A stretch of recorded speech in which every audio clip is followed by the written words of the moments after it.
सामान्य लोगों को भी भगवान मिले हैं निर्मलता के कारण, मन की पवित्रता के कारण। ये हमारे राधे श्याम शिवपुरी से आए हैं, मध्य प्रदेश में है शिवपुरी, और उत्तर प्रदेश में है झांसी, है ना। झांसी और शिवपुरी के बीच में करहरा एक जगह है, करहरा। और उस गांव से गली से अंदर निकलो तो रास्ते में बिहारी जी का मंदिर है। प्रामाणिक बात बता रहा हूं, बिहारी जी का मंदिर अभी भी है। और बिहारी जी के मंदिर के ठीक बगल में एक मकान है जो जीर्ण हो गया है। एक महात्मा ने महंत जी से पूछा कि इसकी कथा क्या है, तो उन्होंने अपनी पीढ़ियों पहले वाली बात बताई। ये बात उन दिनों की है जब बिहारी जी के महंत थे श्री रज्जबदास जी महाराज।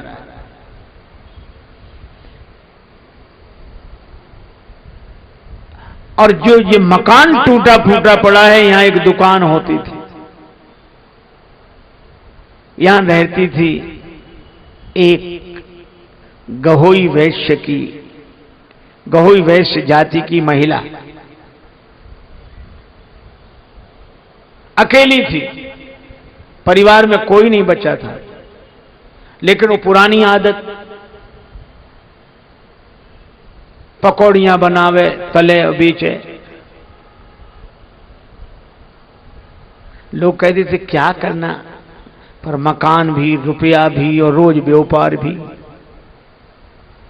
एक दिन उसने रात्रि को सपना देखा, सपने में देखा कि मैं मर चुकी हूं, मेरी सारी संपत्ति लोग लूट लूट के ले जा रहे हैं।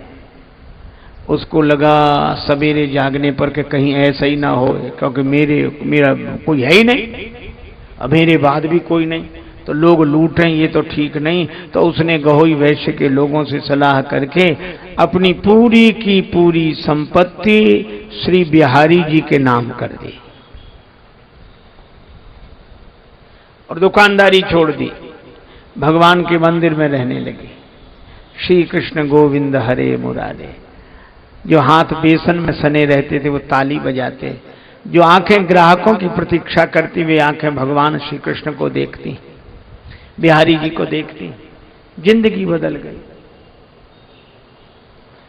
महंत जी मितव्ययी थे, वो ऐसे ही बहुत हाथ बंद करके रखे।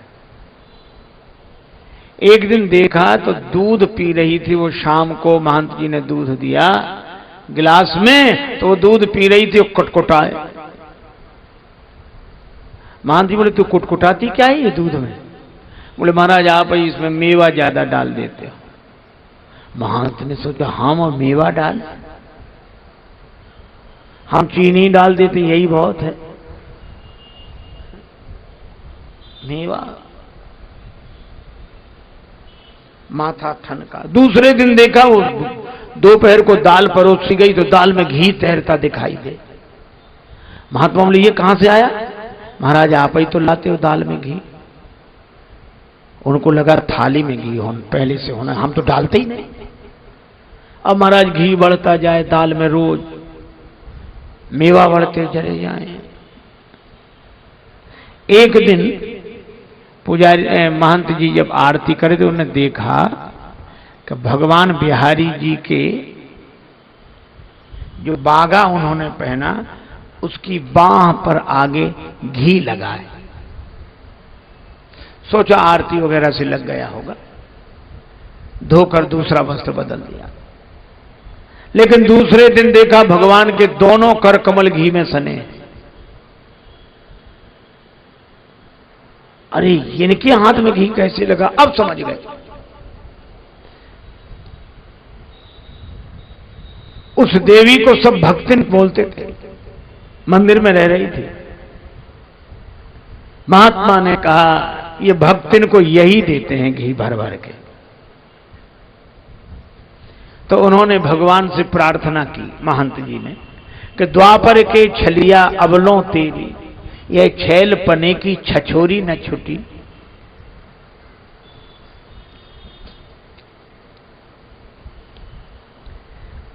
काऊ को काम बने बिगड़े ब्रजराज, तेरी बरजोरी न छुटी।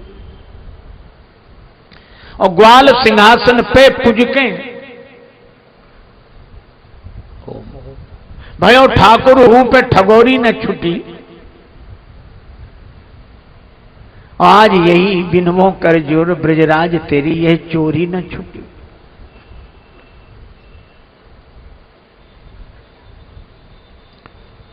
तुम्हारी ये चोरी की आदत गई नहीं। अरे मैं इसलिए थोड़ा ही करता हूं कि किसी को न दूं, लेकिन चीज रहेगी तो मौके पर काम आएगी, महात्मा आएंगे, जमात आएगी, खिलाएंगे पिलाएंगे। अब रोज खर्च कर लो तो इसलिए मैं करता, इसलिए आप ऐसा ना करो।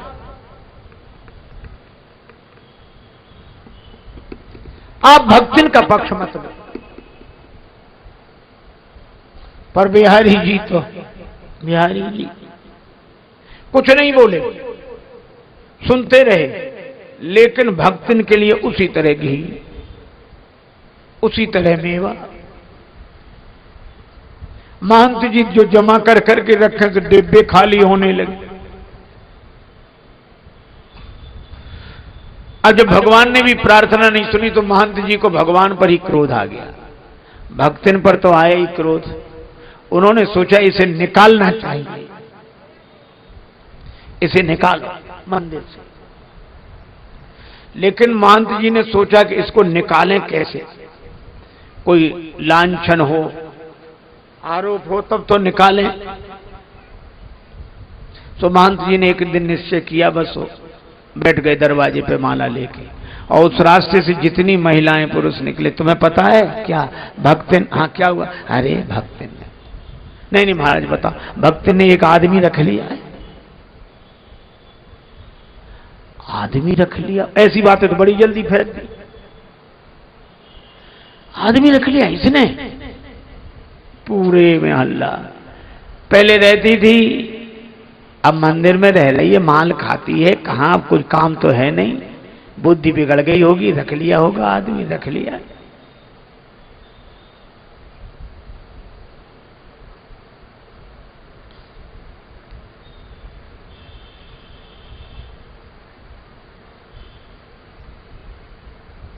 पूरे गांव में चर्चा हो गई। अब भक्तिन जहां से निकले तो औरतें देख के मुस्कुराएं और थूकें। क्या? हाँ, हमसे क्या पूछते हो? पूछो, तुमने आदमी रख लिया है कोई और उससे तुम्हारे नाजायज संबंध है? आप तो कांप गई, हे भगवान। कौन कह रहा था? महंत जी। और महंत जी के नाम से जो चर्चा हुई, बड़े परेशान। तो उस दिन भक्तिन मंदिर नहीं गई, उस दिन भक्तिन मंदिर नहीं गई, सीधे अपने गहोई समाज के वैश्यों के घर गई। कहा मैंने जो बिहारी जी को सौंप दिया है धन संपत्ति, मैं वापस नहीं चाहती, लेकिन महंत जी मुझे कलंक लगा रहे हैं, आप लोग पंचायत करके मुझे निष्कलंक बनाओ, मैं अपना भीख मांगकर गुजर कर लूंगी, मंदिर में नहीं रहूंगी। वैश्यों ने सोचा कि नहीं, हमारी समाज की बात है, ये घर में ही, हम ऐसी क्या बात थी, चलो। सब समाज इकट्ठा होकर गया।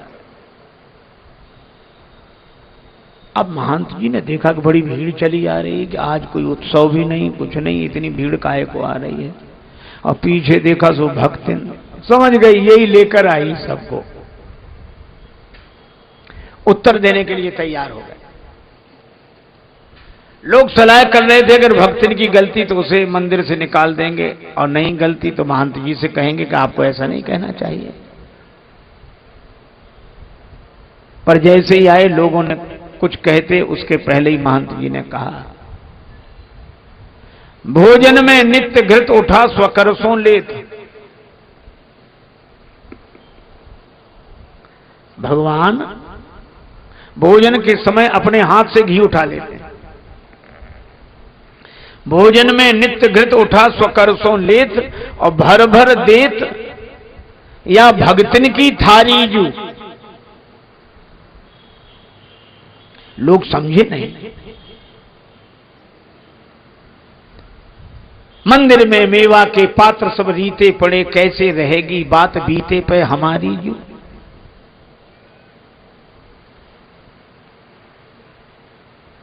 भोजन में घी उठा उठा के इसकी थाली में परस देते हैं। मेवा मिष्ठान, मेवा के सब पात्र रीते पड़े हैं। तो ये कहो कि चोरी करती है, पर आपने दूसरा कलंक लगाया। महंत जी बोले ये चोर नहीं है। फिर जो दूसरा कलंक लगाया सो चोरी नहीं करती है, सच्ची ईमानदार। और या के भक्ति भाव पे हमहू बलिहारी जू। फिर आपने जो कलंक लगाया कि उसने कोई आदमी रख लिया, कोई पति रख लिया, अवैध संबंध है, सो महंत जी बोले कैसे प्रतीत अब विनीत जू करावे हम, पति हैं बनाए या भक्तिन ने बिहारी जू।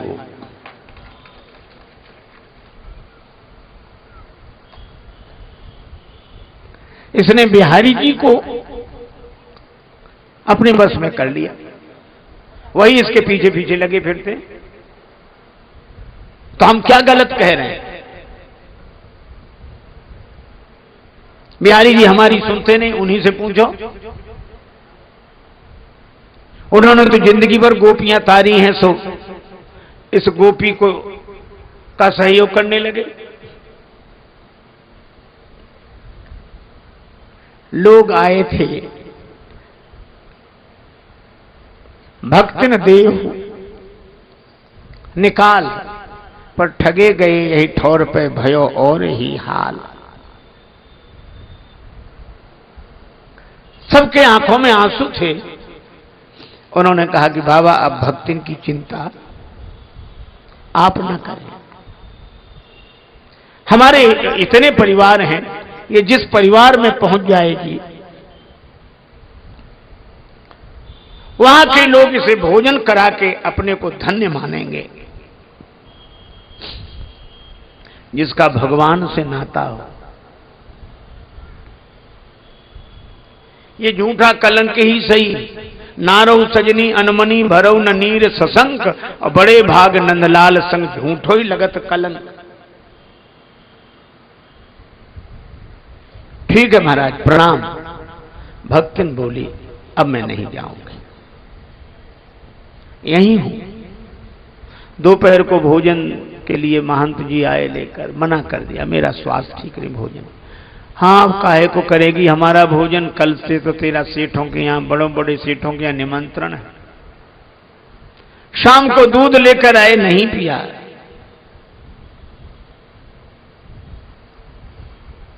महंत जी अपने कमरे में रात्रि के समय नींद नहीं आई, भक्तिन रोती रही। और 3 बजे के बाद रहा नहीं गया, जब सब सो रहे थे, भगवान के मंदिर के सामने ड्योढ़ी पर सिर रखकर आंसू बहाकर उसने कहा,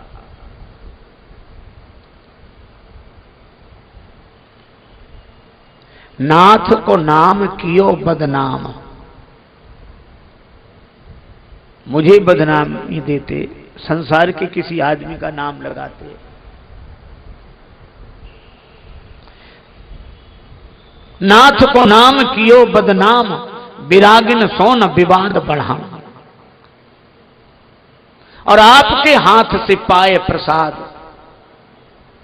कहा अब और के हाथ से पाऊं। आपके हाथ से प्रसाद मिला, अब क्या किसी के हाथ से पाना।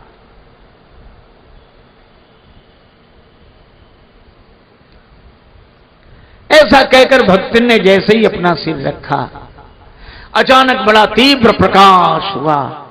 गड़गड़ाहट के साथ मंदिर के पट खुल गए, सभी लोग जागे, क्या हुआ क्या हुआ। महंत जी भी रोते रोते, सब लोग, सबने देखा भक्तन के प्राण बिहारी जी के चरणों में लीन हो गए थे।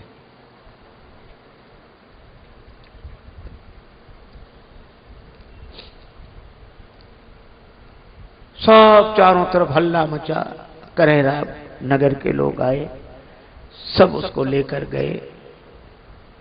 वहां एक नदी है करेरा, महुअर या कोई महुअर नदी, उस नदी के किनारे उसका दाह संस्कार हुआ, वहीं उसकी समाधि बनी। महंत श्री रज्जवदास जी जब तक उस मंदिर में रहे, नियम था भगवान की आरती करने के बाद छत पर चले जाते और छत पर उस समाधि दिखाई देती थी, छत पर से उस समाधि की आरती उतारते थे। आज भी वो करेरा गांव है, आज भी बिहारी जी का मंदिर है, बगल में वो खंडहर है, लेकिन भगवान की लीला ऐसे ही भक्तों के साथ होती है। निर्मल मन जन सो मोहि पावा,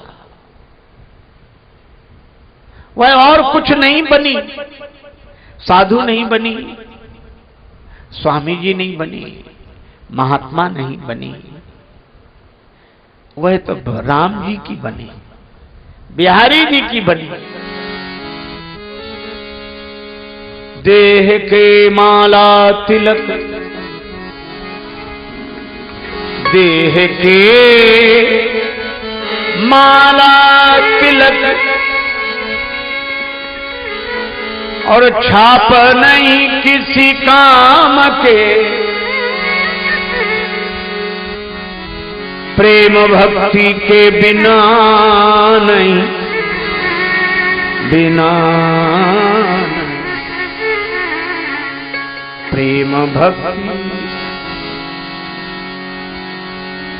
प्रेम भक्ति के बिना नहीं नाथ के मन भाएगा, सोई परम पद पाएगा, सोई परम पद पाएगा, सोई परम पद पाएगा, सोई परम पद पाएगा।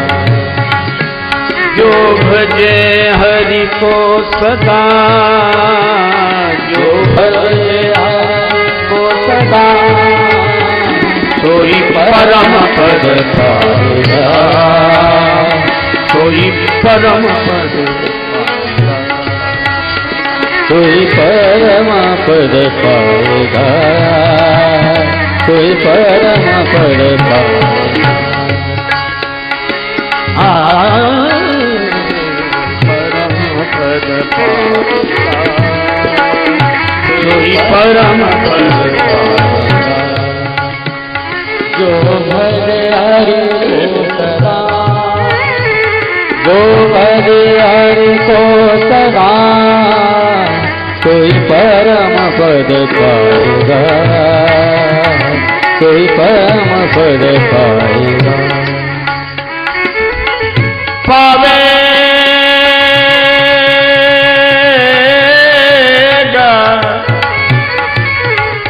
पावेगा, पावेगा, कोई परम पद पाएगा, कोई परम पद पाएगा, कोई परम पद पाएगा, कोई परम पद पाएगा।